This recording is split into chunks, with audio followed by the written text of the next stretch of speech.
அது நாமதேவரோட அபங்கங்களை கேட்டுட்டு அப்படியே தன்னை மெய்மறந்து அப்படியே கை தட்டி தாளம் போடுறது. அபங்கங்கள் சிலதெல்லாம் பக்தர்கள் வாங்கி பாடுறா. அது இந்த குழந்தையும் தன்னால முடிஞ்ச அளவுக்கு வாங்கி பாடுறது. ரொம்ப சந்தோஷமா இருந்தது. தீபா அதெல்லாம் காட்டினா, எல்லாருக்கும் பிரசாதம் எல்லாம் கொடுத்தா. அப்போ அந்த குழந்தையோட அப்பா அம்மா, வா கிளம்புறான், போலாம், நம்ம வீட்டுக்கு போலாம், வா. பக்கத்து ஊர்ல இருந்து வந்திருக்காவா, பன்றிபுரம் வந்திருக்கா, பாண்டவனை பார்க்கலான்னு வந்திருக்கா. சரி வான்னா அந்த குழந்தை வரமாட்டேங்கிறது, பிடிவாதம் பிடிக்கிறது. நான் இங்கேதான் இருப்பேன், இங்கேதான் இருப்பேன்றது. என்னம்மா கோயில் அப்படியே இருக்கக்கூடாதுமா, கோயிலுக்கெல்லாம் வரோம் அப்படின்னா வந்துட்டு சாமி தரிசனம் பண்ணிட்டு நம்மளால முடிஞ்ச வரைக்கும் எவ்வளவு நேரம் இருக்க முடியுமோ இருந்துட்டு பிரசாதம் வாங்கிட்டு வீட்டுக்கு போயிடணும், இங்கேயெல்லாம் இருக்க முடியாதுமா அப்படின்னு. நான் இந்த தாத்தாவோடயே இருக்கேன் அப்படின்னு நாமதேவரை காட்டி. குழந்தை ரொம்ப பிடிவாதம் பிடிக்கிறது. அப்பா அம்மா திட்டுறா, கெஞ்சரா, வரமாட்டேங்குது. அப்ப நாமதேவர் பார்த்தார், குழந்தைகிட்ட வராரு. அம்மா என்னம்மா விஷயம்? அப்பா அம்மாவோட போலையா நீ, ஏன் இப்படி பண்றேன்ற? நான் உங்களோடயே இருந்துடுறேன், உங்க பாடல்கள் எல்லாம் கேட்டேன், ரொம்ப மனசுக்கு சந்தோஷமா இருந்தது, உங்களோடயே இருக்கேன்றது. 5 வயசு குழந்தை இப்படி பேசும்போது நாமதேவரை பார்க்கிறார். குழந்தைய பார்த்துட்டு பாண்டரங்கனை பார்க்கிறார். பாண்டரங்கன் சிரிக்கிற மாதிரி இருக்கு. ஏன்னா பாண்டரங்கனுக்கு அவர் பிரத்யட்சமா வர வச்சு சாப்பாடு ஊட்டுறவர் நாமதேவர். அவருக்கு இது பாண்டரங்கன் பண்ற டீல இந்த குழந்தை மனசுல பூந்து இந்த குழந்தை இப்படி ஒரு இது பண்றது, இது ஒரு தெய்வீக குழந்தை அப்படின்னு புரிஞ்சுட்டார். உடனே அப்பா அம்மாட்ட சமாதானம் சொல்லி, இது ஒரு 2 நாளைக்கு எங்க வீட்டுல இருக்கட்டும், என்னோட இருக்கட்டும், அப்புறம் அது உங்க வீடு அப்பா அம்மாவை பார்க்கணும்னு அழுது அடம்பிடிச்சா உங்க வீட்டு விலாசத்தை கொடுத்துட்டு போங்க, நான் கொண்டு வந்து விட்டுறேன். இல்ல நீங்களே 1 நாள் 2 நாள் கழிச்சு வந்து பார்த்து குழந்தைய வரலைன்னா சொன்னா அழிச்சுன்னு போங்க. வேணா 2 நாள் என்னோட குழந்தைகள்லாம் இருக்கா, இதுவும் என்னோட குழந்தைகளோட குழந்தைகளா இருக்கட்டும், விளையாடின்னு இருக்கட்டும் அப்படின்னு சொல்ல, அவ அப்பா அம்மாவும் மனசில்லா மனசோட இந்த குழந்தை பிடிவாதத்துக்காக சரி அப்படின்ட்டு நாமதேவர்கிட்ட அவர் வீடு எங்க இருக்குன்னு தெரிஞ்சுட்டு இவா வீட்டு அட்ரஸையும் கொடுத்துட்டு கிளம்பி போறா. இந்த குழந்தை நாமதேவர் வீட்டுக்கு வருது. அங்க எல்லா பசங்களோடய விளையாடுறது, நாமதேவரோட குழந்தைங்களோட விளையாடுறது. அப்புறம் ரொம்ப பழகின வீடு மாதிரி தான் முதல் வாட்டி வந்த குழந்தை. எல்லாரும் சாப்பாடு நேரம் வரும்போது அங்க நாமதேவரோட மனைவி சப்பாத்தி பண்ணிட்டு இருக்கா. உடனே கூட மாட உதவி பண்றது, எல்லாருக்கும் சாப்பிட சப்பாத்தி எடுத்து வந்து கொடுக்கறது, துருன்னு வேலை செய்யறது. நாமதேவர் வீட்டுல ரொம்ப நாள் பழகின ஒரு வாத்சல்யத்துல வேலை செய்யறது. இது ஆச்சரியமா இருந்தது நாமதேவருக்கும். இந்த குழந்தை தான் முதல் நாள் வந்ததுன்னா சங்கோஜப்படும், ஆனா அப்பா அம்மாவையும் விட்டுட்டு என்னோட வரேன்றது, என்னோட அபங்கங்கள் பாடுறது, இப்படி வீட்டு வேலை செய்யறது, இப்படி இந்த குழந்தை சுறுசுறுப்புன்னு இந்த வீட்டுல இப்ப எல்லார்ட்டையும் பழகின மாதிரி ரொம்ப நடந்துக்கிறதே. பாண்டரங்கா நீ இந்த குழந்தைய வச்சு என்ன விளையாட்டு விளையாடுற, எனக்கு ஒண்ணும் புரியலையே அப்படின்னு மனசுல பாண்டவனை தியானிக்கிறார், வேண்டதார். இப்படி ஒரு 2 நாள் போறது. அந்த குழந்தையோட அப்பா அம்மா வந்துட்டா. ஏன்னா அவளுக்கு குழந்தைய பிரிஞ்சு இருக்கிறது கஷ்டமா இருந்தது. வந்துட்டா. அப்பயும் இந்த குழந்தை சொல்லிட்டு, அம்மா அப்பா எனக்கு இனிமேல் இவர் தான் எல்லாமே, அப்பா அம்மா குரு எல்லாமே. நான் இவரோடய தங்கி விடுறேன், இங்கேயே இருக்கேன், உங்களுக்கு என்னைக்காவது வேணும்னா என்னை வந்து பாத்துக்கோங்க. எனக்கு இந்த வீட்டை விட்டு இவரோட அபங்கங்களை கேட்டுண்டு இவரோட கோயிலுக்கு போய் பாண்டரங்கன் மேல பாட்டு பாடிட்டு இப்படியே இருக்கதாம்மா பிடிச்சிருக்கு அப்படின்றது. இது ரொம்ப ஒரு அபூர்வ குழந்தையா இருக்கு. அவ அப்பா அம்மாக்கும் வித்தியாசமா பட்டது. இப்ப நம்ம பெத்து வளர்த்து குழந்தைய ஒரு சன்னியாசியா கொடுக்கும்போது, அதுவும் பெரிய பீடத்துல மடத்துல கொடுக்கும்போது, அதுக்கே ஒரு அப்பா அம்மாக்கெல்லாம் மனசு எவ்வளவு அடிச்சுக்கும். ஆனா பெரிய பரம்பரையில, ஆதிசங்கர பரம்பரையில, அப்படி ஒரு பரம்பரையில ஒரு குழந்தை பீடத்துல பீடாதிபதியா வரப்போறதுனாலே, மகாபரிவாலே அப்படி ஒரு பீடாதிபதியா வரப்போறதுன்னும் போது அவ அப்பா அம்மாவுக்கு என்ன இருந்தாலும் எத்தனையோ குழந்தைகள் இருந்தாலும் இந்த குழந்தைய அந்த மாதிரி மடத்துக்கு கொடுக்குறாளே தவிர உள்ளுக்குள்ள அதை விட்டு பிரியும் பொழுது ராத்திரி எல்லாம் அம்மா எவ்வளவு அழுதுருப்பா. ஏதோ குழந்தை அங்க சாப்பிட்டானோ என்ன பண்ணானோ அவனுக்கு ஒண்ணுமே தெரியாது, குட்டி குழந்தையாச்சே, அவன் அங்க எப்படி படுத்துட்டானோ என்ன பண்ணானோ, அந்த மடத்து ப்ரொசீஜரும் அந்த பரம்பரையா அவ பண்ணிட்டு இருக்கிற அந்த ஃபாலோ பண்ற இதுவும் இந்த குழந்தைக்கு ஒன்றும் புரியாது தெரியாது. அந்த தாய் மனசு எப்படி அடிச்சுக்கும்? எவ்வளவு பெரிய பிரிஞ்சுதான் போட்டோம் போ அப்படின்னு நினைப்பாளா? கண்டிப்பா மாட்டா. அவளுக்கு உள்ளுக்குள்ள ஒரு ஏக்கம் இருக்கும். ஆனா கொடுத்துருப்பா, ஊரறிய இப்ப கூட இளைய பிரிவாளை கொடுத்துருக்கா. தாய் தந்தை ரொம்ப அன்பா பால பிரிவா கேட்டான்னு தன் குழந்தைய கொடுத்துருக்கா. அடுத்த பீடாதிபதி வந்தாச்சு. அப்புறம் கூட அவ மனசு அப்படின்னு ஒண்ணு இருக்குமோ, அதை பார்த்தேன்னா அந்த குழந்தைய வீடியோல டிவியில பார்க்கும்போது, இந்த காலத்துல அந்த ஃபெசிலிட்டி எல்லாம் இருக்கு, டிவியில பார்க்கும்போதோ இல்ல வேற யாரோ வந்து இந்த மடத்தை சம்பந்தப்பட்ட நிகழ்ச்சிகளை எடுத்து போடும் போதோ அதெல்லாம் பார்த்துட்டு பூரிச்சு போயிருப்பா. மனசு அந்த குழந்தை நினைப்பிலேயே இருக்கும். அவனுக்கு சின்ன வயசுல இது பிடிக்குமே, அம்மா எனக்கு இது வாங்கி கொடு, இல்ல இது செஞ்சு கொடுன்னு சொல்லுவானே அப்படின்ற எண்ணங்கள்லாம் அந்த தாய் தந்தை மனசுல ஓடிண்டே இருக்கும். பெரிய தியாகம் பண்றாவா உலகத்துக்காக தன் குழந்தைய கொடுக்குறா. ஆனா அவ உள்ளுக்குள்ள அந்த ஏக்கம் இருக்கும். அந்த மாதிரி பெண் குழந்தையான இந்த குழந்தைய இவா 2 பேரும் சரி இது தெய்வ சங்கல்பன்னு ஒரு பக்கத்துக்கு வந்து நாமதேவர்கிட்ட உங்ககிட்ட என் குழந்தைய கொடுக்குறோம், நீங்க கண்டிப்பா பெரிய பக்தர், உங்களுக்கு தெரியும், நீங்க வந்து இவளை வளர்த்துன்னு வாங்கோ, பகவான் நாம சொல்லி கொடுத்து பாண்டரகன் மேல பாட்டெல்லாம் பாட சொல்லி கொடுத்து உங்க குடும்பத்துல இவ வேலை செஞ்சு வேலைக்காரியா வேலை செஞ்சாலும் எங்களுக்கு மனசு கஷ்டப்படாது. ஏன்னா ஒரு உத்தம பக்தர் வீட்டுலதான் அவ அந்த மாதிரி செய்யறான்றது எங்களுக்கும் மனசு அது சரின்னு படும். அதனால உங்களுக்கு கொடுத்தோம்னா அந்த காலத்திலேயே கொடுத்துட்டு நாங்க எப்பயாவது வேணும்னா மனசு பார்க்கணும்னு தோணிட்டா வந்து பார்க்கணும்னு சொல்லிட்டு கிளம்பி போயிட்டான். அப்படி இந்த குழந்தை அப்பா அம்மாவுக்கு நமஸ்காரம் பண்ணி விடைபெற்று நாமதேவர்கிட்ட வந்து நின்று கொடுத்து, எப்போ சின்ன வயசுலயே பாண்டங்கட பகவான அடையணும்னா ஒரு குருவை சரணாகதி அடைஞ்சு அவர்கிட்ட போய் சேரணும். அந்த காலத்துல குருகுலம்னு இருக்கும். ஆண் பிள்ளைகள் எல்லாம் அப்படி குருகுலத்துல கொண்டு போய் விடுவா. அந்த குரு நல்ல ஒரு ட்ரெயின் பண்ணி பெரிய வில்வித்தைகள் அது இது ராமாயண காலத்துல எல்லாம் பார்க்கலாம், மகாபாரத காலத்துல எல்லாம் கத்து கொடுத்து கடைசியில பாடம் முடிஞ்ச அப்புறம் திருப்பி கொண்டு வந்து அப்பா அம்மாட்ட கொடுத்து எல்லாம் பண்ணிட்டான்னு. அதே மாதிரி வேத பாராயணம் கொடுக்கும்பொழுதும் நல்லா அத்தியானம் பண்ணிட்டான் இத்தனை வருஷம் இதுல பாடசாலையில அப்படின்னு சொல்லி அதுக்கப்புறம் அவ வீட்டுக்கு அனுப்புவா. ஆனா இந்த குழந்தை அப்படி வீட்டுக்கு எங்கேயும் போவே இல்லை. கடைசி வரைக்கும் அந்த குழந்தை கதையில இல்லவே இல்லை. இவ பேர் ஜனாபாய் அப்படின்னு பேரு. நாமதேவரோடையே இருந்துட்டா. அப்படியே நாமதேவருடைய கூட அவ பசங்களோடய கூட வளர்ந்துட்டு வரா. நாமதேவர் வீட்டு வேலைகள் எல்லாம் செஞ்சுட்டு வரா. இது ஒரு பாக்கியமா கருதி செய்யறா. தொடர்ந்து நாமதேவர் வீட்டுல இந்த குழந்தையானது சேவகம் பண்ணிட்டு வருது. ஜனாபாய் அதுக்கு அது பேரானந்தமா இருக்கு. எப்படி ஒரு உத்தம குருட்ட நம்மள ஒப்படைச்சிட்டோமோ அப்படியே அந்த குரு நமக்கு என்ன காட்டுவார் அப்படின்னா, உத்தம குருவானவர் ஆண்டவனை காட்டுவார். அப்படி இறைவனை நம்ம பார்த்துடலாம், அந்த புண்டரீகனை பார்த்துடலாம், அந்த பாண்டரகனை பார்த்துடலாம். அந்த பாண்டரகனோட கடாட்சம் நம்ம மேலே விழுந்துடும். ஒரு சத்சங்கம் என்ன பண்ணும் அப்படின்னா பகவானை பிடிச்சு கொடுத்துரும். சத்சங்கம் நம்மள இது கடைசி பிறவி ஆக்கிடும். சத்சங்கம் நம்மளோட கர்மாவுக்கெல்லாம் கழிச்சு நமக்கு மோட்சத்தை கொடுத்துடும். சத்சங்கத்துக்கு அவ்வளவு வலிமை இருக்கு. சத்சங்கமா ஒரு உத்தம குருட்ட நம்ம வந்து சேர்ந்துட்டோம். அவர் தான் எனக்கு இனிமேல் மாதா பிதா குரு எல்லாமே அவர் தான். அவர் குடும்பம் தான். அவர் குடும்பத்துக்கு சேவகம் பண்ணா குருவோட குடும்பத்துக்கு சேவகம் பண்ணி இதுதான் என்னோட வாழ்க்கை முறை அப்படின்னு அப்படியே அதை விரும்பி ஏத்துண்டாலாம் அந்த குழந்தை. 5 வயசுல எப்படி துருவனுக்கு பிரகலாதனுக்கு ஒரு ஞானம் ஏற்பட்டதோ, கர்ப்பத்துல இருக்கும்போதே பிரகலாதன் வந்து நாராயண நாமத்தை சொல்லி ஹரிபக்தி பண்ணான். இந்த குழந்தை துருவன் வந்து நாரத உபதேசத்தால 5 வயசு குழந்தை தபஸ் பண்ண போச்சு. அந்த சின்ன வயசுலயே ஞான சம்பந்தர் வந்து ஞானப்பால் குடிச்சு 3 வயசுலயே அவர் வந்து சிவபெருமான் மேல பார்வதி மேல பாட்டு பாட ஆரம்பிச்சுட்டார்.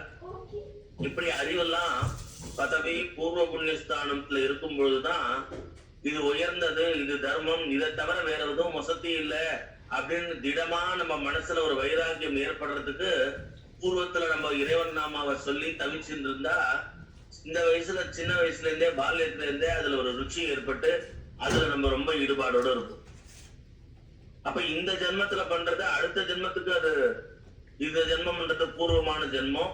இந்த ஜென்மத்துல எவ்வளவு தபஸ் பண்றோமோ, எவ்வளவு இறைவன் நாமாவை சொல்றோமோ, எவ்வளவு இறைவனுக்காக கதறோமோ, இறைவனுக்காக நம்ம மனசை கொடுக்குறோமோ, நம்மளோட நேரத்தை கொடுக்குறோமோ, அப்படி நம்ம இறை சிந்தனையில் இருந்தோம்னா அடுத்த ஜென்மத்துல சைல்ட்ஹுட்ல இருந்தே குழந்தையில இருந்தே நமக்கு ஒரு சத்சங்கமும் நல்ல ஒரு குருவும் கடவுள் வழிகாட்டியா கொடுத்து நமக்கு கொடுத்து நல்ல ஒரு சேர்க்கையை கொடுத்து இறைவனை அடையறதுக்கு உண்டான அத்தனை ஏற்பாடுகளும் அவர் எல்லாம் பண்ணி கொடுத்துருவார் நம்ம சுவாமி. அப்ப அது மாதிரி நமக்கு இப்போ இந்த ஜென்மத்துல சின்ன வயசுல நம்ம யார பார்த்தோம், யார பழகினோம், எங்க டியூஷன் கொண்டு போய் விட்டா, எங்க பாட்டு கிளாஸ்ல கொண்டு போய் விட்டா, எங்க டான்ஸ் கிளாஸ்ல கொண்டு போய் விட்டா, எத்தனையோ விஷயங்கள் இருக்கு இல்லையா. சின்ன வயசுல இருந்தே எல்லாம் படிச்சுட்டு ஏதோ ஒரு சில பாதியில சில பேர் டிஸ்கண்டினியூ பண்ணிருப்பா, சிலதெல்லாம் சிலது படிச்சதை டிஸ்கண்டினியூ பண்ணிருப்பா, சிலதை வந்து கண்டினியூ திருப்பியும் பெருசாயிட்டு திருப்பியும் கண்டினியூ பண்ணுவா. அப்ப டான்ஸ் எல்லாம் கத்துக்கிறான்னா எல்லாரும் முழுக்க அரங்கேற்றம்லாம் பண்ண மாட்டா. சில பேர் கொஞ்ச நாள் கத்துட்டு பாட்டு டான்ஸ் எல்லாம் கத்துட்டு அப்புறம் விட்டுடுவா. அப்புறம் ஒரு ஃபேமிலி மெம்பர் ஆகிட்ட அப்புறம் அதெல்லாம் மறந்து போயிடுவா. சில பேர் என்ன பண்ணுவான்னா ஒரு டிவி அட்வர்டைஸ்மெண்ட்ல கூட காட்டுவான், அந்த ஒரு இது ட்ரம்ஸ் வாசிக்கிறது. ஒரு ஒரு ஃபேமிலி உமன் வந்து ஒரு மாதிரி பார்த்து எங்க யாரோ டிவிலயோ ஏதோ பார்க்கும்போது யாரோ வாசிக்கும் போது நானும் சின்ன வயசுல இதெல்லாம் எனக்கு தெரியும் அப்படின்ற மாதிரி சொல்லும் போது ஒரு ஏதோ ஒரு அட்வர்டைஸ்மெண்ட். அப்பா அவ ஹஸ்பண்டும் அவ பொண்ணும் வந்து ஒரு அமேசான்ல ஆர்டர் பண்ணி ட்ரம்ஸ் வந்து வீட்டுக்கு வந்து வாங்கி வந்து கொடுப்பா. அவ அப்படியே அத சந்தோஷமா அந்த ட்ரம்ஸ் வாசிச்சு தன்னோட பழைய நினைவுகளை நினைச்சு சந்தோஷப்படுவா, ட்ரம்ஸ் வாசிப்பான்ற மாதிரி ஒரு அட்வர்டைஸ்மெண்ட். அப்ப என்ன அர்த்தம் அப்படின்னா நமக்கு உள்ளுக்குள்ள ஒரு ஒரு அந்த ஒரு ஒரு பிரியம் இருக்கு, ஏதோ ஒரு சின்ன வயசுல பழகினது. அது அவ இன்ஸ்ட்ருமெண்ட் பாடல் இதெல்லாம் இருக்கு. இவன் நமக்கு சின்ன வயசுல பழகின அந்த பகவத் பக்தி, பகவத் சிந்தனை, ஏதோ ஒரு வழிகாட்டினது ஒரு ஒளி, அது அப்புறம் பெருசாயிட்டு அதை ரீகைன் பண்ணி ஆஹா அந்த காலத்துல அப்படி இருந்தோமே, திருப்பி நம்ம அதை இன்னும் நல்லா டெவலப் பண்ணிக்கணும் அப்படின்னு பக்தியில நம்ம மனசை கொடுத்தோம் அப்படின்னா அது வந்து இந்த ஜனாபாய் மாதிரி இந்த ஒரு சத்சங்கமாகவும் அது கடைசி ஜென்மமாகவும் நமக்கு இறைவனை காட்டுற ஒரு ஜென்மமாகவும் புனிதமான ஜென்மமாகவும் ஆகும். அப்படி எல்லாருக்கும் வாய்க்குமானா வாய்க்காது. அது அவவா பூர்வ ஜென்மத்துல பண்ண கர்மா. அதுக்கேற்ற மாதிரி அவளுக்கு யார் யாரை எப்பப்ப காட்டிக்கணுமோ, எப்ப வந்து அவ ஆன்மீகத்துல இன்னும் உயரணுமோ அப்படிலாம் இறைவன் அந்தந்த சந்தர்ப்பத்தை. இப்போ சுந்தரமூர்த்தி நாயனாருக்கு தேவரமாட்ட சொல்லிட்டு என்ன தடுத்தாட்கள் நீங்க தான் நான் மாயில மாட்டிக்கூடாதுன்னு சொல்லிட்டு தான் பூமிக்கு வராரு. ஆனா கமலினி அனிந்தியை பார்த்துட்டு அங்க கைலாசத்துல அவர் மனசு அப்படி கொஞ்சம் காதல் எண்ணங்கள்ல வந்ததுனால சுவாமி இங்க கைலாசத்தை இப்படி நீ நினைக்க கூடாது, இப்படி நினைச்ச காரணத்துக்காக பூலோகத்தை போய் பிறக்கணும்னு சொல்ல அவ பூலோகத்தை வந்து பிறக்கிற. அப்போ சுவாமிகிட்ட வேண்டிக்கிறார் என்ன நீங்க தடுத்தாட்கணும்னு. அவருக்கே அப்ப தெரியாது இவருக்கு வேற ஒரு பெண்ணிடத்துல வந்து இந்த இடத்துல பூலோகத்தை இவர் வளர்ந்து வரார். அது வரைக்கும் அவருக்கு தெரியாது. அப்ப சிவபக்தி எல்லாம் இருக்குமே தவிர சிவனுக்காக தன் வாழ்க்கையா அர்ப்பணம் பண்ற வாழ்க்கையா இல்ல. அவரு சிவபக்தி இருக்கும், சின்ன வயசுல வளர்த்துன்னு வந்தவாழ்லாமும் நல்ல எண்ணத்தை சொல்லி கடவுள் பக்தி எல்லாம் ஊட்டிப்பா. ஆனா அதுல தீவிரமா போற அளவுக்கு எப்ப வந்தது அப்படின்னா ஒரு கல்யாணத்தை வந்து ஒரு கழவனா வந்து நிறுத்தி தடுத்தாட்கொண்டு ஐயோ பைத்தியம் பித்தா பிறை சோடின்னு பாடுறாரு. அந்த பைத்தியமா எதுக்கு இந்த மாதிரி கல்யாணத்துல வந்து பாதியில எவனாவது நீ அடிமைன்னு சொல்லி நிறுத்துவானா, இந்த மாதிரி பண்றியே, நீ பெரிய மனுஷனா இருந்தா நையா வந்து உன் தலைமையில கல்யாணம் பண்ணி வைக்கணும், இப்படி கல்யாணத்தை நிறுத்துவே அப்புறம் என்ன வாவான் வேற பின்னாடி அழிச்சுன்னு போறியே அப்படின்னு சொல்லி வான்னு சொல்லி என்னோட இடத்துக்கு வாணி என்னோட பாட்டன் அடிமை, இதெல்லாம் கதை எல்லாருக்கும் தெரியும். கோயில்ல போய் இதுதான் என்னோட வீடுனா இதுவா உன் வீடு அப்படின்னு சொல்ல அப்புறம் சிவலிங்கத்தை மறைஞ்ச அப்புறம் இது வந்தது சிவன்னு புரிஞ்சுட்டு அப்ப தடுத்தாட்கொள்றதுக்காக சுவாமி வந்திருக்காரு. ஆனா அது வரைக்கும் சுந்தரமூர்த்தி நாயனருக்கு புரியல, இவர் திட்டின்டே வர்றார். சுந்தரமூர்த்தி நாயனார் மேலோகத்துல சிவனுக்கு கைங்கரியம் பண்ணவருக்கே அவர் இந்த மாதிரி அவரோட பூர்வம் என்னன்னு தெரியல, அவர் எதுக்காக பூமிக்கு வந்தாருன்னு தெரியல. அந்த மாயையானது அவருக்கு ஒரு கோடு போட்டு மறைச்சிருக்கு. அது ஆனா அது வரைக்கும் பக்தியே இல்லைன்னா இல்லாம இல்ல. கடவுளுக்கு கோயிலுக்கு போவார், நம்மள மாதிரி ஏதோ சாமியை வர்ஷிப் பண்ணுவார், சுவாமின்றது இருக்கிறது நம்பிக்கை எல்லாம் உண்டு. ஆனா தீவிரமா தன் லைஃபே இறைவனுக்கு தொண்டு பண்றதுதான் அப்படின்றது இல்லாம இருந்தது. சுவாமி தருத்தாட் கொண்ட அப்புறம் பார்த்தீங்கன்னா இவர் தீவிரமா அந்த சிவபக்தி சிவத்தொண்டே தன் வாழ்நாள்ல லட்சியமா கொண்டு வாழ்ந்தார். அந்த சுந்தரமூர்த்தி நாயனார் கதை. அப்படி எல்லாருக்கும் எப்ப ஒரு தடுத்தாட் கொள்வார், யாரு மூலியமா தடுத்தாட் கொள்வார், எப்படி நமக்கு வழிகாட்டுவார்னா, இவருக்காவது மேலவத்துல இருந்து அப்படியே வந்தாருலாம் தெரியும். நமக்கெல்லாம் எப்படி அப்படின்னா, பூர்வத்துல ஏதாவது பண்ணி வச்சிருந்தா நம்மளோட முயற்சியில ஒரு தவிப்புல ஏதாவது இறைவன் நாமா சொல்லி ஒரு விஷ்ணு சஹஸ்ரநாம குரூப்ல கலந்துட்டு விஷ்ணு சஹஸ்ரநாம நித்தியம் பாராயணம் பண்ணி இல்ல ஒரு வேற ஏதாவது சத்காரியங்கள்லாம் பண்ணியிருந்தோம்னா அதோட பயனா அடுத்த ஜென்மத்துல சின்ன வயசுலயே நமக்கு அந்த ஒரு சத்சங்கமும் நல்ல விஷயங்களும் நல்ல ஒரு தொடர்பும் இப்படி எல்லாம் ஏற்படுத்தி கொடுத்து சுவாமி ஒரு கருணை காட்டுவார். அப்படி தவிச்சு இந்த ஜென்மத்துல கிடைக்கிற நேரத்தை பகவான் நாமாவை சொல்லி பகவத் சிந்தனையில இருந்தோம்னா அடுத்த பிறவியே இல்லாம இருந்தாலும் வெல் அண்ட் குட், எல்லாருக்குமே அப்படிதான் விரும்புவா. ஆனா அப்படி பிறவி கொடுத்திருந்தா ஃப்ரம் த சைல்ட்ஹுட்ல இருந்தே தடுத்தாடு கொள்றதுக்கு நம்மள ஒரு வழிகாட்டியை நமக்கு ஒரு சத்குரு அனுப்பிச்சு நம்மள அழகா நம்மள மோல்டு பண்ணி அழகா பக்தி பண்ண வைப்பார் பகவான். அப்படி பகவான் கிட்டக்க எல்லாமே இருக்கு. அதுக்கு நம்ம என்ன பண்ணிருக்கணும் அப்படின்னா, எப்படி அந்த பாத்திரத்துல ஒரு பருக்கியும் ஒரு கீரையும் இருக்கணும், அது வந்தா போறோம், நான் அதை வச்சு அதை எடுத்து வாயில சாப்பிட்டுட்டு விஸ்வரூபத்துக்கு அர்ப்பணம் சொல்லி அந்த இவரோட துர்வாசனோட சாபத்துல இருந்து நம்மளை காப்பாத்துறேன்னு பகவான் பண்ணாரு. அந்த மாதிரி நம்மளுக்கு அந்த ஒரு பருக்கையும் ஒரு கீரையும் இருக்கிற மாதிரி நம்ம லெவலேசம் கொஞ்சம் போறோம் அந்த பகவத் சிந்தனையில இருந்து அடியார்களோட தொடர்பு நமக்கு வேணும்னு இறைவன்கிட்ட பிரார்த்தனை பண்ணணும். நல்லவர்களோட ரிலேஷன்ஷிப் எனக்கு வேணும், சத்சங்கம் வேணும், பகவானே அற்புதம் பண்ணு, நான் என் பாத மாதிரி போயிடக்கூடாது, இந்த பிறவியை பாழ் பண்ணிட்டு இருக்க கூடாது, யான் வந்த காரியம் ஆராய்ந்து அருளையிலோ ரெம்பாவாயின்னு, நான் வந்த காரியம் என்ன அது ஆராய்ந்து அருளையிலோ ரெம்பாவாயின்னு மனசு நான் யார் ஆத்ம விசாரம் பண்ணுன்னு ஆண்டாள் அப்பயே சொல்லிட்டா. நான் வந்த காரியம் பூமிக்கு என்ன அப்படின்னா, பகவான பாடி பல பேர் அந்த பகவத் பக்திய ஊட்டிட்டு திருப்பி பகவானே அடையிறதுதான் ஆண்டாளோட வந்த காரியம். தானும் பகவான பாடி வாயினால் பாடி மனதினால் சிந்தித்து பல பேரையும் பகவத் பக்தி பண்ண வச்சு ஒரு ஆச்சாரியனா இருந்து ஆண்டாள் இருந்து இறைவனை அடையிறதுதான் ஆண்டாளோட வந்த காரியம். சோ அந்த மாதிரி நாமும் பகவான் நாமா சொல்றதும் பகவத் பக்தி பண்றதும் நாம வந்த காரியமா மனசுல நினைச்சுக்கணும். பகவத் சிந்தனை பகவத் அடியார்களுக்கு ஒவ்வொரு அது சிவபக்தி விஷ்ணு பக்தின்னு வித்தியாசம் இல்லாம பாண்டரங்க பக்தி எல்லா பக்தர்களையும் மனசுல நினைச்சுண்டு அவளை போல நாமளும் வாழணுமே. அப்படி உத்தம வாழ்க்கை வாழ்ந்திருக்காரு. ஒரு கோரா கும்பர் பானை பண்றவர்களுக்கு எந்த ஒரு சாஸ்திர அறிவு தர்ம சாஸ்திரங்கள்லாம் தெரியும். ஒரு ராதா கும்பருக்கு என்ன ஒரு சத்தியத்துல உறுதி இருந்தது பாரு. அவருக்கு எந்த சாஸ்திரத்தை படிச்சிருப்பாரு, எந்த ஊர்ல போய் புராணத்தெல்லாம் கேட்டிருப்பார். அவளை விட இப்ப எனக்கு எல்லாம் டெக்னாலஜி வளர்ந்து போய் எவ்வளவோ விஷயங்கள் கையில இருக்கிற போன்லயே நான் கிராஸ் பண்ணிக்கலாம், கேட்டுக்கலாம், தெரிஞ்சுக்கலாம். இதுலயே எத்தனையோ பேரோட உபன்யாசங்களை கேட்கலாம். எத்தனையோ பேர் ரொம்ப அந்த காலத்துல பண்ண அனந்தராம தீட்சிதர் உபன்யாசத்துல இருந்து இந்த காலத்துல பண்ற எத்தனையோ நல்ல உத்தமர்கள் உபன்யாசத்தெல்லாம் கூட கேட்டு தர்மசாஸ்திரத்தை தெரிஞ்சுக்கலாம். நானு போன்ல கையிலேயே இருக்கு. இப்படி ஒரு டெக்னாலஜி நமக்கு வளர்ந்து நமக்கு இப்படி ஒரு அறிவை கொடுத்து சுவாமி இப்படி ஒரு அனுபவத்தை பண்ணியிருக்கார்.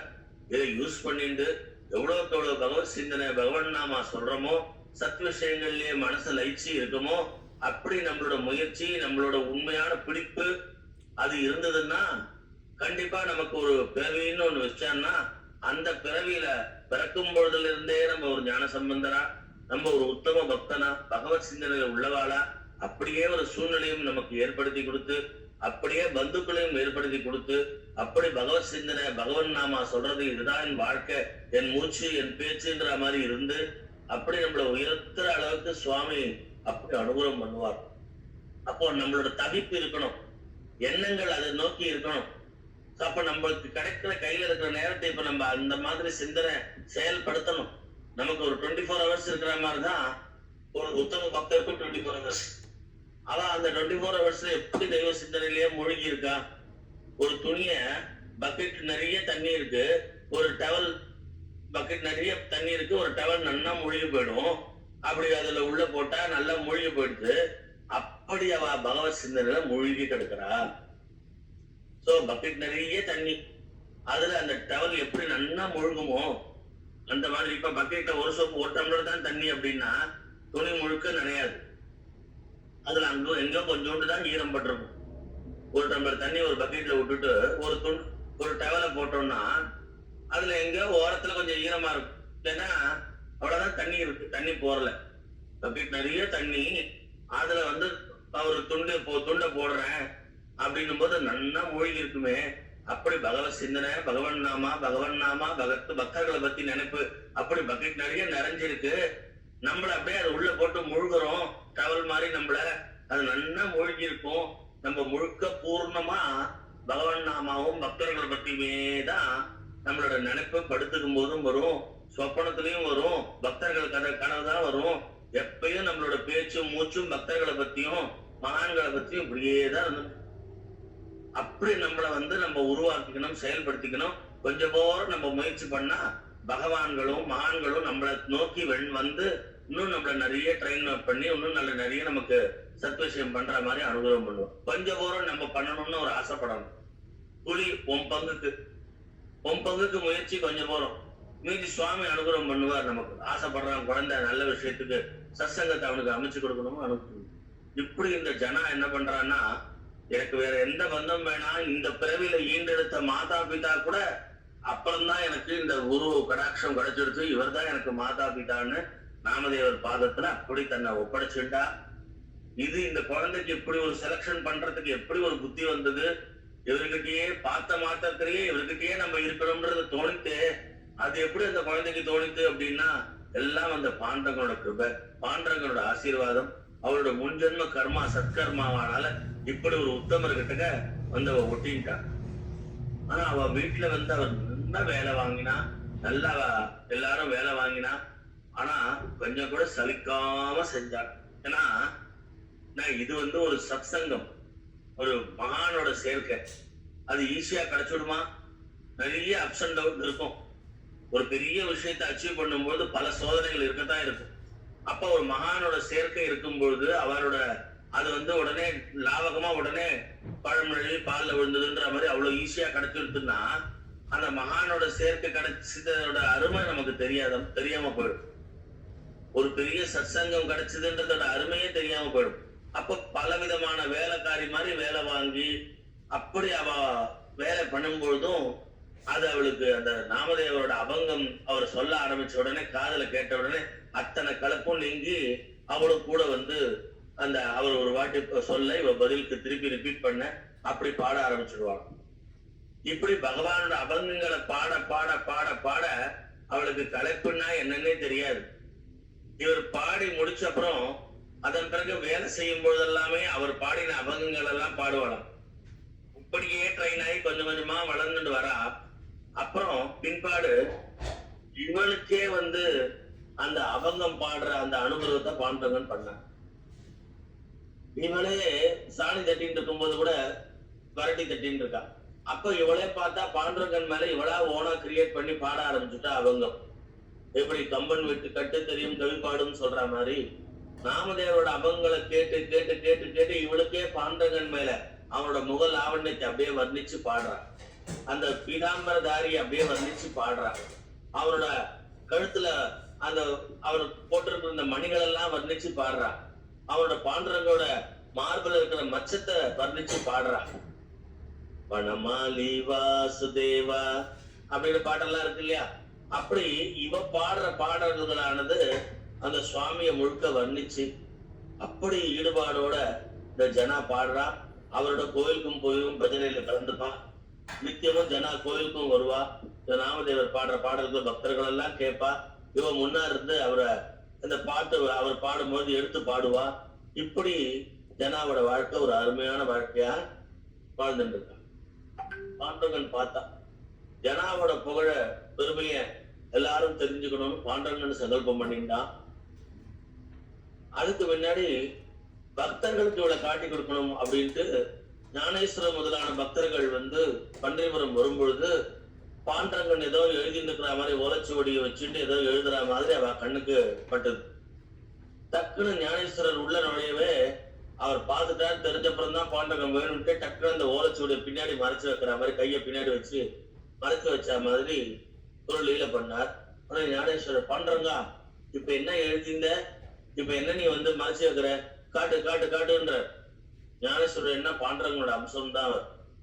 அவருக்கு இந்த சிலாமூர்த்தியா தான் நம்ம கண்ணுக்கெல்லாம் தெரியும். ஆனா அவருக்கு அந்த பாண்டவனோட ரூபமே அந்த பாண்டவனே அங்க நிக்கிறது தெரியும். அவர் செய்யறது எல்லாமே அவருக்கு தெரியும். உடனே காட்டு பாண்டவங்க காட்டு அப்படின்ற உடனே பாண்டரங்கன் எடுத்து ஓலைச்சுவடி எடுத்து காட்டுறார். அருமையான பாடல் பாண்டரங்கன் மேல் படிக்கிறார் ஞானேஸ்வரர். படிச்சுட்டு என்ன பாண்டவங்க இது இது ரொம்ப அருமையா இருக்க பாடல், உண்மையில பாடப்பட்டது. ஏன்னா நீயே உன் மேல பாட்டு எழுதிட்டு இருக்கேன்னா பக்தர்கள் இருக்கிற நாங்கள்லாம் தான் உன் மேல பாட்டு பாடுவோம், இது என்ன பாடல்கள் நீயே எழுதிக்கிற அப்படின்ற. ஞானேஸ்வரர் வா அப்படின்னு ஞானேஸ்வரர் அழைச்சிட்டு ஜனா அங்க விரட்டி தட்டின்னு இருக்கா. ஜனா அப்ப பார்த்தா 2 கையிலும் வந்து சாணி. அப்படி இருக்கும்போது அவ எங்கேருந்து எழுதுறது? அவளா ஓனா கிரியேட் பண்ண பாடல் இதெல்லாம். அப்ப நான் எழுதி வைக்கிறேன் ஜனா பாடல். ஞானேஸ்வரர் பார்த்துட்டு ஜனா எவ்வளவு கொடுத்து வச்சோ பாண்டுறங்க, எவ்வளவு கொடுத்து வச்சோ, 2 கையில சாணி இருக்கு அவளுக்கு, அவளோ ஏதோ பாண்டவங்க மேல மனசுல தோணுதெல்லாம் பாடிட்டு இருக்கா. அப்ப எழுதி வச்சுக்க யாருமே இல்லை இவளோட பாடல்களை. அப்போ நான் பாண்டரங்கனே வந்து உட்காந்து எழுதிட்டு இருக்கானா இந்த ஜனாபாயோட பாடல்களை. ஞானேஸ்வரர் கொண்டாடி புரிஞ்சுட்டேன் பாண்டரங்கா, அவளோட பக்தியை புரிஞ்சுட்டேன். இவ்வளவு வசத்தியா பக்தி பண்ணிட்டு இருக்காளே, அப்படிப்பட்டதை நான் புரிஞ்சுட்டேன். நாமதேவரோட வீட்டை இருக்கிறதுனாலதான், அந்த வீட்டு சாப்பாடு சாப்பிடறதுனாலதான் அவளுக்கு உயர்ந்த பக்தி வருது. நாமதேவரோட ஆசீர்வாதம் பரிபூர்ணமா அவளுக்கு இருக்கு, குரு கடாட்சம் இருக்கு அப்படின்னு நான் ஞானேஸ்வரர் புரிஞ்சுட்டார். கிளம்பி போயிட்டார். பாண்டரங்கன் உத்தம பக்தருக்கு அவளை காட்டி கொடுத்தாச்சு, உயர்ந்த பக்தி பண்றவன். இப்ப அடுத்து ஊர் மக்களுக்கெல்லாம் அவளோட புகழ பரப்பணும். இது பாண்டரங்கனோட ஒரு லீலை பண்ணி இப்படி பண்றார். ஆனா அந்த அரசனுக்கு வரைக்கும், அந்த ஊர் ராஜா வரைக்கும் ஜனாபாயோட புகழ் பரப்பணும்னு பாண்டரங்கன் விரும்பினார். அதனால என்ன பண்றார், ஒரு லீலை பண்றதுக்காக கடுமையான ரொம்ப ஒரு மழையை ஏற்படுத்தினார். இப்போ ஹெவி ரெயின். அப்ப ஹெவி ரெயின்ல பார்த்தீங்கன்னா இவ களிமண் செவரு, இவ வீட்டுக்கு முன்னாடி, நாமதேவர் வீட்டுக்கு முன்னாடி களிமண் செவரு, அது போர்ஸா தண்ணி வரவே வானத்துல இருந்து கரைய ஆரம்பிக்கிறது. வீட்டுக்குள்ள எல்லாம் தண்ணி வந்துடும். அந்த செவரு முழுக்க கரைஞ்செடுத்துனா பாண்டரங்கன் என்ன பண்றாருன்னா ஒரு பாண்டெல்லாம் எடுத்துன்னு வந்து அந்த செவரை திருப்பி முழுகுறார். முழுகி திருப்பி செவரு ஸ்டடி பண்றாரு, கரைஞ்சு போறதெல்லாம். வெளியில ஏதோ சத்தம் இருக்கு, ஜனா மழை வேற பெய்ஞ்சிட்டு இருக்கு, என்னமோ சத்தம் கேட்கறத யாரு பாரு, மழையில யாருன்னு பாரு அப்படின்னு நாமதேவர் ஜனாவை கூப்பிடுறார். ஜனா உடனே வேகமா ஓடி போய் பார்த்தா பீதாம்பரதாரியான பாண்டரங்கனானவர் அந்த செவரு எழுப்பின்னு இருக்கார். அவரோட பீதாம்பரத்துல எல்லாம் சேர அப்படி இருக்கு. உடனே பாண்டரங்கன் பாண்டரங்கன் அப்படின்னு கத்துறா. நாமதேவர் ஓடி வந்துட்டார். பாண்டரங்கா வா, உள்ள வா. அப்ப மழையும் கொஞ்சம் விட்டா மாதிரி இருந்தது. வா உள்ளவா பாண்டரங்கா, உன் பீதாம்பரம்னா இவ்வளவு சேராயிடுதே, வா உள்ளவா. ஜனா பாண்டரங்கனுக்கு வெந்நீர் போடு. பாண்டரங்கனுக்கு விறகு அடுப்புலதான் அவெல்லாம் அந்த காலத்துல வெந்நீர் போடுவா. அவசரமா போய் வெந்நீர் போட்டா. வெந்நீர் கொதிக்கட்டும் அப்படின்ட்டு அதுக்குள்ள ஜனா பாண்டரங்கனுக்கு மாத்திக்கிறதுக்கு ஒரு ட்ரெஸ் எடுத்து வைப்பா, இந்த பீதாம்பரம்னா சேராயிடுத்து, அப்புறம் குடிச்சுட்டு வந்தா அவருக்கு சாப்பிடறதுக்கு சப்பாத்தி ரெடி பண்றியா அப்படின்றார் நாமதேவர். விடுவிடுன்னு ஓடி போறா, போய் சப்பாத்தி மாவை செஞ்சு சப்பாத்தி ரெடி பண்றா. இப்படி பாண்டரங்கன் குளிச்சுட்டு வந்தா சப்பாத்தி பண்ணலாம். அதுக்குள்ள பாண்டரங்கனுக்கு மாத்து ட்ரெஸ்ஸா, தன்னோட ஜனா கொஞ்சம் பெருசாயிட்டா, அவ வயசுக்கு வந்துட்டான்றதுனால அந்த காலத்துல புடவை கட்டுவா. ஜனா ஒட்டு போட்ட புடவை ரொம்ப கிழிசல் அங்கங்க இருக்கும், அதை தைச்சு வச்சுட்டு இருக்கா. பாவம், அவள்கிட்ட இருக்கிறதே 2 புடவை தான். அதுல ஒண்ணு பாண்டரங்கா இந்த ட்ரெஸ் எல்லாம் சேராயிடுத்து, இதை கூட நான் வந்து நல்லா வந்து சேரெல்லாம் இது பண்ணி இதை துவைச்சு போடுறேன், நீ அதுக்குள்ள நீ இந்த என் புடவையை கட்டிக்கோ அப்படின்னு சொல்லி புடவையை கொடுத்து அவ கட்டிக்க சொல்லி குளிச்சுட்டு வந்துட்டு கட்டிக்கோ அப்படின்னு சொல்லிட்டு பாண்டரங்கனுக்கு வெந்நீர் போட்டு வச்சா. பாண்டரங்கன் போய் குளிச்சுட்டு வந்து ஜனாபாயோட புடவையை கட்டிட்டார். அப்புறம் தன் பீதாம்பரத்தை அவுத்து கொடுத்துருக்கார். அது சேரெல்லாம் சரி பண்ணி அவ உணர்த்திருக்காங்க. வீட்டுக்குள்ளேயே ஒரு இடத்துல மூலையில உணர்த்திருக்கா. இப்ப சப்பாத்தி ரெடி பண்ணிட்டா, பாண்டங்க சாப்பிடலாமா அப்படின்னு சப்பாத்தி கொடுக்குறா. சுட சுட சப்பாத்தி சப்ஜி எல்லாம் பண்ணி பாண்டரங்கன் அந்த வீட்டுல இருக்கிற அத்தனை பேரோட நல்ல சகஜமா பேசிட்டு இருந்துட்டு சப்பாத்தி சாப்பிட்டு இருக்கார். அப்ப கடைசியில ஒரு சப்பாத்தி ஜனாபாய்க்க மீதி வைக்கிறார் பிரசாதம். ஜனா, எனக்கு வயிறு ரொம்பிடுத்து, இந்த சப்பாத்தி நீ சாப்பிட்டுரு அப்படின்ட்டு அவகிட்ட கொடுத்துட்டு போயிட்டார். அதுக்கப்புறம் நாமதேவரோட எல்லாம் பேசிட்டு இருந்த ஜனாபாய் கட்டில போய் உக்காண்டார் பாண்டரங்க. பாண்டரங்கா, கொஞ்சம் சம பரிகாரம் பண்ணிக்கிறியா, படுத்துக்கிறியா அப்படின்னார் நாமதேவர். சரி, இன்னைக்கு ராக்கொண்டு நான் இங்கேயே படுத்துட்டுறேன். ஜனா, நீ கீழே படு, நான் கட்டில படுத்துக்கிறேன், உன் கட்டில படுத்துக்கிறேன். சரி சரி பாண்டரங்க. ஜனா படுத்து தூங்கவே இல்லையா. பாண்டரங்கோட பாதத்தை பார்த்துட்டே இருந்தாலும், ஆஹா, ஓங்கி உலகளந்த உத்தமன் பேர் பாடி, இப்படி மூலகம் அளந்த இந்த பாதமாச்சே, நான் பூஜை பண்ணக்கூடாதா, நான் தொடக்கூடாதா இந்த பாதத்தை? பாண்டரங்கா, நீ பாட்டுக்கு தூங்கு, நான் மெதுவா காலை பிடிச்சு விடட்டுமா அப்படின்றா. பாண்டரங்க சரி ஜனா அப்படின்னா உடனே நின்றுட்டே அப்படியே பாதத்தை பிடிச்சு விடுறா. ஆஹா பாண்டரங்கா, எவ்வளவு ஒரு பாக்கியம், எத்தனை அடியார்களும் தேடினாலும் கிடைக்காத இந்த பாதம் அப்படின்னு சொல்லி அந்த கண்ணை எடுத்து ஒத்திக்கிறா. அவ கண்ல இருந்து ஆனந்த கண்ணீர் அப்படியே பாதத்தை அலம்புறதான். பாண்டரங்களுக்கு எல்லாம் தெரியும். அப்படியே ஸ்மைல் பண்ணி தூங்குற மாதிரி கொஞ்சம் பாவலை காட்டுறார். சரி, அவர் தூங்கிட்டார், இனிமேல் தொந்தரவு பண்ண வேண்டாம், இவ்வளவு கீழே படுத்துக்கிறா. மறுநாள் அப்படியே எல்லாரும் அசந்து தூங்கிட்டா வீட்டுல இருக்கவெல்லாம். பாண்டரங்கன் என்ன பண்ணாருன்னா, தன்னோட நகையெல்லாம் கட்டி ஜனாபாயோட அந்த தலகாணிக்கு அடியில, அந்த காலத்துல புடவை எல்லாம் வச்சு அதை மடிச்சு அது ஒரு தலகாணி மாதிரி வச்சிருப்பா. ஒரு புடவைக்குள்ள கீஞ்சி போன 4-5 புடவை, நல்ல நிறைய புடவையை வச்சு ஒரு மூட்டை மாதிரி கட்டினா அதான் தலகாணி. அதுக்கு அடியில இவர் என்ன பண்றாருன்னா, தன்னோட நகையெல்லாம் கட்டி வச்சுட்டு அந்த தலகாணியை வச்சுட்டு இவர் என்ன பண்றாருன்னா, அப்படியே கிளம்பிட்டார். எல்லாரும் அசந்து தூங்குறா. எழுந்து பாண்டவங்களை பார்க்கலான்னு பார்த்தா கட்டில் ஒண்டிதான் இருக்கு. ஓ, கோயில்ல சுப்பிரபாதம் பாட போறா, அதுக்குள்ள கிளம்பி போயிடணும்னு போயிட்டார் போல இருக்கு அப்படின்னு சொல்லி இவா எல்லாம் சரி பாண்டவங்க நாளைக்கு வரட்டும், இன்னைக்கு கிளம்பி போனா சரி, சுப்பிரபாதம் பாட ஆரம்பிச்சு கோயில் பூஜை ஆரம்பிச்சிருவா, மணி அடிக்க ஆரம்பிச்சிருவா, அதுக்குதான் போயிட்டார் போல இருக்குன்னு சொல்லி இவெல்லாம் நார்மல் ஒர்க்க பண்ண ஆரம்பிச்சுட்டா. அப்போ பார்த்தால சுவாமிக்கு கோயில திறக்கிறா. பார்த்தா சுவாமிக்கு நகை எதுவுமே இல்ல, பீதாம்பரம் இல்ல. அவர் கட்டின்னு இருக்கிறது பார்த்தா கிழிச்சு அங்கங்க ஒட்டு போட்ட புடவை. இது பார்த்த உடனே அர்ச்சகர்களுக்கு தெரிஞ்சு போச்சு, இது ஜனாபாயோட புடவை. அப்ப சுவாமி நகையும் காணும்னு உடனே ராஜாட்ட போய் புகார் பண்ணிட்டா.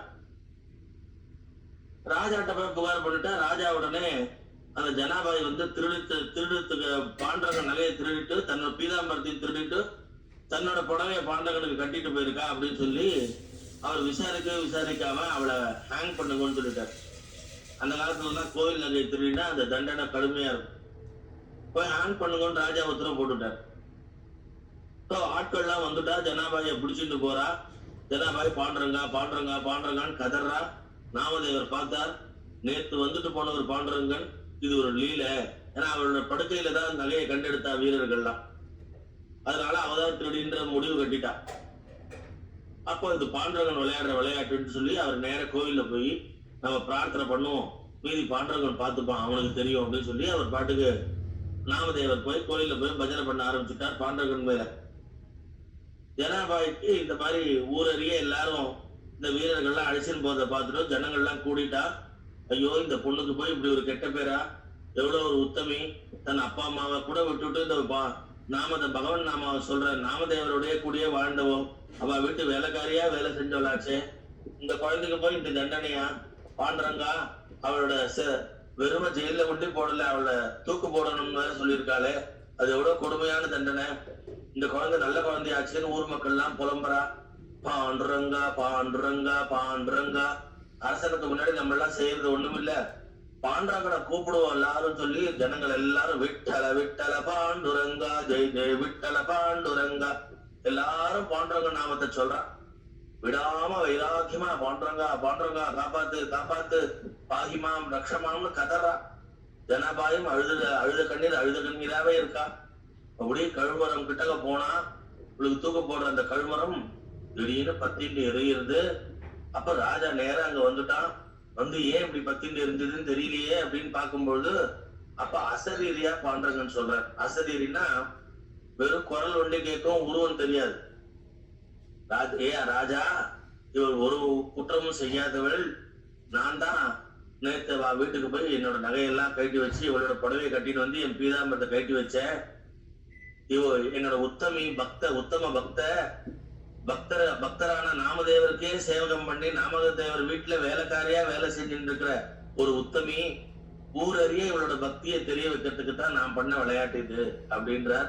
அப்ப ராஜா உடனே ஜனாபாயிட்ட காலில் விழுந்து, அம்மா, பாண்டரங்கனே உன்னை உயர்ந்த பக்தேன்னு சொல்லியிருக்கா, எனக்கு மந்திரோபதேசம் பண்ணுமா, எனக்கு நல்ல புத்தி அனுகிரகம் பண்ணுமா அப்படின்னு சொல்லி தன்னோட பல்லக்கிலேயே அவளை மரியாதையா அழைச்சிட்டு போய் ராஜாவே பல்லக்க தூக்கி அவ வீடு வரைக்கும் கொண்டு போய் அவளுக்கு நகை புடவை எல்லாத்தையும் கொடுக்குறான். அவ எனக்கு எதுவும் வேண்டாம், பாண்டரங்கன் அவன் தன்னையே என்கிட்ட கொடுத்திருக்கார், நான் அவன் நினைவிலேயே இருக்கேன், இப்படி உத்தம பக்தரான நாமதேவர் இருக்கார், இவரோட சங்கம் எனக்கு போறோம், அதை விட எனக்கு பொண்ணும் பொருளும் தேவையில்லை, எல்லாரும் பாண்டங்க நாமத்தை சொல்லுங்கோ, அவன் ஒருத்தரையும் கைவிட மாட்டான், பக்தவத்சலன் பகவான் லீல பண்ணுவான், ஆனா கண்டிப்பா கைவிட மாட்டான், பக்தர்கள் ஒரு நாளும் கைவிட மாட்டான் அப்படின்றத புரிஞ்சுக்கோங்கன்னு சொல்லி ஜனாபாய் உபதேசம் பண்றா. ராஜா அதை கேட்டுட்டு, இன்னும் மக்களுக்கு எல்லாரும் பாண்டரங்க பக்தி பண்ணுங்கோ, எல்லாரும் பாண்டரங்கனை இது பண்ணுங்கோ, ஜனாபாய் நாமதேவர்லாம் நம்மளோட தேசத்துல இருக்குது, நம்ம தேசம் பெற்ற பெருமை அப்படின்னு சொல்லி மக்களுக்கு எல்லாம் பிரச்சாரம் பண்றான். இப்படி ஜனாபாய் புகழ் 8 திக்கும் பரவிது. நாமதேவர் பாண்டரங்கன் லீலை நினைச்சு கண்ணில் தார ஜன விடுறார். ஆஹா, அந்த குழந்தையோட புகழ் எல்லா இடத்துலயும் பரவுறது, அவ உத்தமியவோ அப்படின்னு சந்தோஷப்படுறார். ஜனாபாய் அப்பயும் வினயமா நாமதேவர் காலில் விழுறா. உனக்கு பாண்டரங்கன் ஆசீர்வாதம் எப்பயும் இருக்குமா, பாண்டரங்கன் உன்னோட என்னைக்கும் துணையா இருப்பார், உன் வாழ்நாள் முழுக்க இந்த மாதிரி பக்தி பண்ணி நீ முக்தி அடைவேன்னு அனுகிரகம் பண்றார். அதே போல வாழ்நாள் முழுக்க பாண்டரங்க பக்தி பண்ணி ஜனாபாய் முக்தி அடைகிறார். அப்படி ஒரு உத்தமரை போய் சேர்ந்ததுனால, அவரை குருவா அடைஞ்சதுனால அவளுக்கும் பாண்டரங்களோட கிருபை பரிபூர்ணமா ஈஸியா கிடைச்சிடுத்து. சோ அதனால நல்ல ஒரு பக்தர் இடத்துல நம்ம சரணாகதி அடைஞ்சு அவ வீட்டு வேலைக்கார மாதிரி நம்ம இருந்தா கூட அது கண்டிப்பா பாண்டரங்களோட மனசை தொட்டு நமக்கும் உயர்ந்த அனுகிரகம் பண்ணுவார். ஜனாபாய் கதை மூலியமா நமக்கு சத்சங்கம் வேணும், சத்சங்கமானது இறைவனை பிடிச்சு கொடுக்கணும்னு தெரிஞ்சுக்கணும். ஒரு நல்ல சங்கம், நல்லவர்களோட சேர்க்கையானது கடவுளோட ஆசீர்வாதத்தை நமக்கு பெற்றுக் கொடுக்கும். கடவுள் நமக்கு என்னைக்கு கைவிட மாட்டார். பக்தர்களோட ஒரு உயர்ந்த பக்தியை நாமளும் பின்பற்றணும். அவனோட சேர்ந்து பகவன் நாமாவை சொல்லணும். இன்னைக்கு பகவன் நாமா ஒண்டிதான் நம்மளை காப்பாத்தும் துணையா இருக்கும்னு தெரிஞ்சுக்கோங்க. ஜனாபாய் உத்தமி, அவளோட ஆசீர்வாதத்துல நமக்கும் நல்ல பக்தி வரட்டும். தேங்க்யூ. ஆர்த்தி பாடுறியாமா?